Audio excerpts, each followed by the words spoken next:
সবাইকে স্বাগতম আবারও হৃদয়ে বসবাস ইউটিউব চ্যানেলের আরেকটি ভিডিওতে।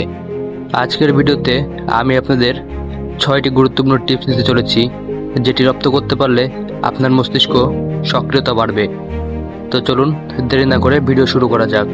ভিডিও শুরু করার আগে আরেকটি কথা বলতে চাই, যারা এখনও পর্যন্ত আমাদের চ্যানেলটিকে সাবস্ক্রাইব করেননি তারা আমাদের চ্যানেলটিকে সাবস্ক্রাইব করে আমাদের সঙ্গে থাকবেন।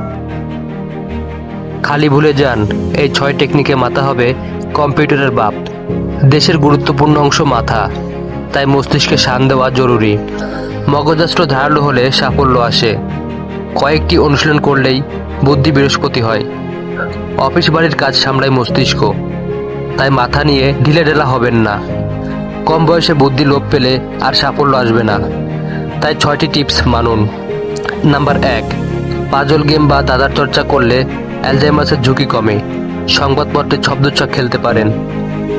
নাম্বার 2, দৈনন্দিন কাজে অন্য হাত ব্যবহার করুন, যেমন ব্রাশ করা। ডান হাতি হলে বাঁ হাত বা বাঁ হাতি হলে ডান হাত ব্যবহার করুন। নাম্বার 3, রুটিন বদল। মাঝে মাঝে ব্রাশ করার আগে চা বা কফি পান করুন, মানে উল্টোটা করুন। নাম্বার 4, চোখ বন্ধ করে কাজ করুন। যে কোনো ছোটোখাটো কাজ স্পর্শের উপর নির্ভর করে করুন, সক্রিয় হবে মস্তিষ্ক। নতুন ভাষা শিখলেও মস্তিষ্কের ব্যায়াম হয়। প্রতিদিন এর জন্য কিছু সময় দিন। রোজ নতুন কারোর সঙ্গে আলাপ জমান। কম কথা বললে মস্তিষ্কের সক্রিয়তা কমে, তাই যতটা সম্ভব কথা বলুন।